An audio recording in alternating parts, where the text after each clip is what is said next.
আমাদের আজকের ক্লাসের টপিক হচ্ছে ক্রিস্টালে এক্স রশ্মি অপবর্তনের জন্য ব্রাগের সূত্র প্রতিপাদন করো অথবা ব্রাগের সূত্র প্রতিপাদন করো। এই প্রশ্নের সমাধান করার জন্য ক্রিস্টাল সম্পর্কে ধারণা থাকতে হবে, ল্যাটিস সম্পর্কে মোটামুটি ধারণা থাকতে হবে, তাহলে আমরা এই প্রশ্নটার সমাধান খুব সহজেই করতে পারব। তো ক্রিস্টাল হয়েছে যে সকল পদার্থ অণু, পরমাণু বা আয়নগুচ্ছের পর্যায়ক্রমিক বিন্যাস দ্বারা গঠিত, তাদেরকে বলা হয় ক্রিস্টাল। যেমন এইটা হয়েছে একটা কি ক্রিস্টাল, মানে এখানে ধরলাম এই যে এই জায়গাগুলোতে কি আছে, পরমাণু, অণু বা আয়ন আছে, এবং এটা কি পর্যায়ক্রমিক একটা বিন্যাস দ্বারা গঠিত। এটা তো এটাকে আমরা বলবো হয়েছে ক্রিস্টাল।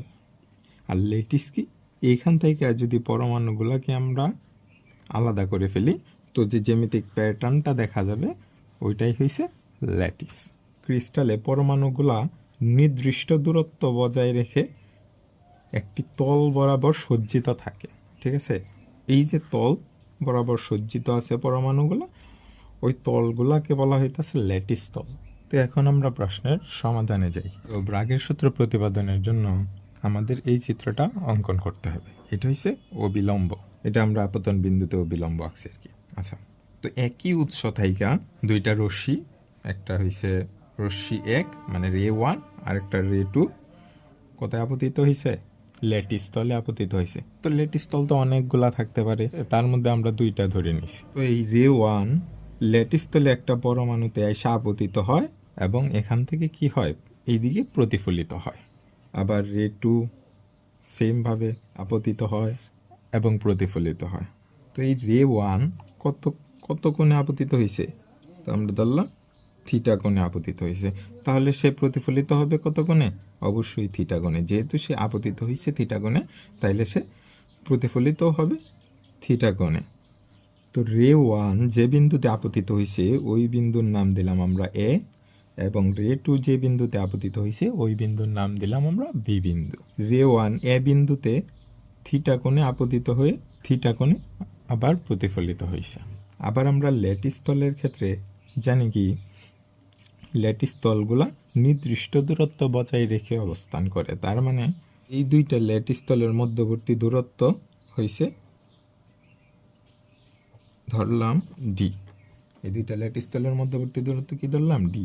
তো এটা যদি ডি হয় তাহলে এ থাইকা বি পর্যন্ত দূরত্ব কি? ডি। এখন যদি আমরা এই আপতন বিন্দু এ থেকে এদিকে একটা লম্ব অঙ্কন করি, আবার এদিকেও একটা লম্ব অঙ্কন করি, তো আমরা কি করছি, আপতন বিন্দু এ থেকে এ সি আবার এইদিকে এ ডি লম্ব অঙ্কন করছি। তো এখানে এই কোণটা কি হবে? এই কোণটা হয়েছে থিটা এবং এই কোণটাও কি থিটা। আমরা যেহেতু উভয় দিকেই লম্ব অঙ্কন করছি, এইখানে উৎপন্ন কোণ হয়েছে 90 ডিগ্রি, এখানেও উৎপন্ন কোণ হয়েছে কি 90 ডিগ্রি। তো দেখো এইখানেও কি, এই যে এই কোণ সমান, এই কোণ সমান, আবার এই যে বাহুটা এটা তো দুইটার ক্ষেত্রেই সমান, মানে সাধারণ বাহু। তো আমরা দেখতেছি যে দুইটা সমকোণী ত্রিভুজে দুইটা কোণ সমান, এই যে এই কোণ সমান, এই কোণ সমান, এবং এই সাধারণ বাহু ডি দুইটার ক্ষেত্রে কি সমান। তাইলে আমরা বলতে পারি এই ত্রিভুজটা হচ্ছে কি সর্বসম, যে কারণে এই ত্রিভুজের এই বাহু এবং এই বাহু অবশ্যই কি হবে? সমান হবে। তো চিত্র হতে আমরা লিখতে পারি কি, চিত্র হতে আমরা লিখতে পারি এই সিবি বাহু এবং বিডি বাহু কি সমান, সিবি সমান বিডি। এটা কিভাবে লিখছি? এই যে বললাম এই ত্রিভুজ এবং এই ত্রিভুজ কি সর্বসম। তো সর্বসম হইলে তো সব কিছুই সমান, তাই না? আর সর্বসম কীভাবে প্রমাণ করছি?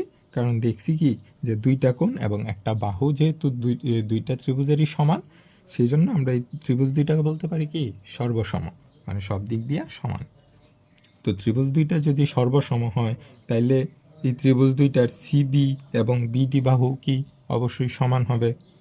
আমরা এই সিবি বা বিডি এর মান বের করতে পারি চাইলে এখান থেকে। বা এই সিবি বা বিডি এর মানটা দরকার পড়বে। দেখি আমরা সিবি বা বিডি এর মান আমরা কীভাবে বের করতে পারি। তো এইখানে কি হয়েছে, এরকম একটা ত্রিভুজ হয়েছে, এই কোণটা হয়েছে সমকোণ, এটা হয়েছে এ বিন্দু, এটা হয়েছে ডি বিন্দু, আর এটা হয়েছে কি বি বিন্দু। এরকম একটা ত্রিভুজ হয়েছে, এই পাশের ত্রিভুজটাকে আমরা ধরতেছি। তো একটার জন্য বের করলে সিবি আর বিডি তো সমান, তো বিডিরটা বের করলেই সিবিরটা বের হইতেছে। এ বি এর মান হয়েছে ডি। তো ডি কিভাবে আসলো, এই এ এবং বি বিন্দু হয়েছে দুইটা লেট স্থলে অবস্থিত, আর দুইটা লেট স্থলের মধ্যবর্তী দূরত্ব আমরা কি ধরছি, ডি। আবার এইখানে উৎপন্ন কোণটা কি, এই যে থিটা, তাহলে এইখানেও কি আমরা আইকা নিলাম এই যে থিটা। তো এই ত্রিভুজ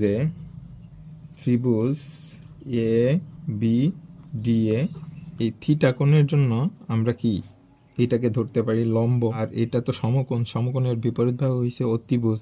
তাইলে আবার দেখো এখানে ঘটনাটা কি করছে, রে ওয়ান এখানে এসা আপতিত হয়েছে এবং এইখান থেকে প্রতিফলিত হয়েছে, মানে গঠনমূলক ব্যতিচার ঘটছে। আর গঠনমূলক ব্যতিচারের ক্ষেত্রে আমরা ধরবো কি সাইন থিটা, ঠিক আছে।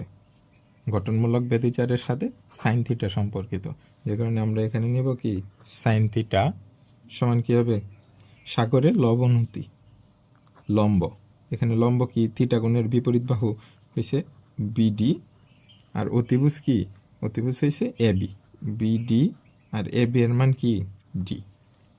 এখন কি হয়ে গেছে, সাইন থিটা সমান বিডি বাই ডি। তো আমাদের মান কার দরকার বলছিলাম, সিবি, আমাদের মান কার দরকার এই সিবি বা বিডি এর। তো তাহলে এই বিডি সমান কি দাঁড়াইতেছে, ডি এটার সাথে গুণ হয়ে যাইতেছে, ঠিক আছে। তো বিডি সমান দাঁড়াইতেছে ডি সাইন থিটা।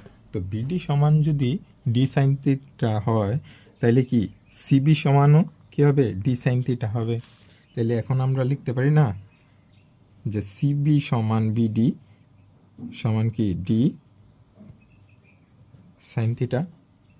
তো এইখানে যে এই যে রে ওয়ান, এই যে রে ওয়ান এবং এই যে রে টু, দুইটা কি সমান দূরত্ব অতিক্রম করছে না, রে টু কী করছে, রে ওয়ান অপেক্ষা অধিক দূরত্ব অতিক্রম করছে। তার মানে অবশ্যই কি হবে, রে ওয়ান এবং রে টু এর মধ্যে একটা পথ পার্থক্য আছে। তো পথ পার্থক্যটা কতটুকু, তো দেখো রে ওয়ান থেকে আমরা এই যে এইদিকে একটা লম্ব টানছি রে টু এর উপর, এবং এইদিকে রে ওয়ান থেকে রে টু এর উপর কী করছি, একটা লম্ব টানছি। তার মানে আমাদের পথ পার্থক্য হইছে এইখান থেকে এই পর্যন্ত। তো পথ পার্থক্যকে আমরা কিভাবে লিখবো, এখান থেকে এই পর্যন্ত এটাকে কিভাবে লিখবো, এই যে সিবি প্লাস কি বিডি। তো রে ওয়ান এবং রে টু এর মধ্যবর্তী পথ পার্থক্য কি, এই যে সিবি প্লাস কি বিডি। এতটুকু দূরত্ব কি করছে, রে টু বেশি অতিক্রম করছে, ফলে কি এইটাই তো পথ পার্থক্য হবে।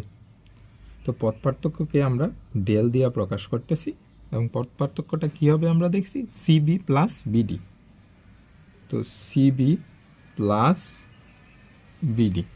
আবার আমরা এখানে করছিলাম কি, সিবি এবং বিডি এর মান কি আমরা বের করে নিয়েছিলাম, সিবি এবং বিডি এর মান কি ডি সাইন থিটা। তো এটা আমরা বসায় দিই, পথ পার্থক্য ডেল ইকুয়াল টু সিবি এর মান কি ডি সাইন থিটা, বিডি এর মান কি D sine theta. Del equal to এই যে একটা ডি সাইন থিটা, এখানে আবার আরেকটা ডি সাইন থিটা, দুইটা ডি সাইন থিটা কি প্লাস আছে, তাহলে কি হবে টু ডি সাইন থিটা। তো এটাকে আমরা ধরলাম এক নং। আমরা এখানে বলছিলাম কি যে এখানে রে ওয়ান এ বিন্দুতে এসে আপতিত হইতেছে, আবার এ বিন্দু থেকে প্রতিফলিত হয়ে এইদিকে যাইতেছে, ঠিক আছে। আবার রে টু কি এদিকে এসে বি বিন্দুতে আপতিত হয়ে এইদিকে যাইতেছে। তো এখানে মূলত ঘটতেছে কি, গঠনমূলক ব্যতিচার ঘটতেছে। তো গঠনমূলক ব্যতিচারের জন্য আমরা জানি পথ পার্থক্য del equal to N lambda, এটা আমরা জানি। তো এটাকে ধরলাম কি 2 নং। তো 1 নংয়ে আমরা কি পাইছিলাম, del equal to 2d sine theta. এই 1 নং থেকে ডেল এর মান কি আমরা 2 নংয়ে বসাই দিতে পারি না। তো ডেল এর মান কি ছিল 2d sine theta, 2d sine theta. এইদিকে তো এন ল্যামডা আছে। তো এখানে আবার সাইড নোটে লিখতে পারো, লিখে দিতে পারো যে কি N equal to 1 2 3 dot dot এইগুলো আর কি। ঠিক আছে, তো আমরা ডেলের মান বসাই দিছি। ডেলের মান কি ছিল 2d সাইন থিটা, তাহলে এখন কি হয়ে গেছে 2d sine theta equal to N lambda. তো এই যে 2d sine theta equal to N lambda, এটাই হচ্ছে আমাদের কি ব্রাগের সূত্র। হ্যাঁ, হচ্ছে ক্রিস্টালে এক্স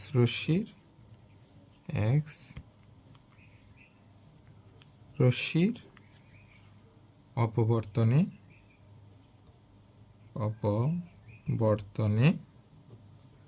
ব্রাগের সূত্র।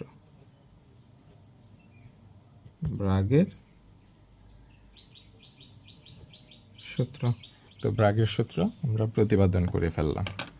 ব্রাগের সূত্রটা কি 2d sine theta equal to N lambda.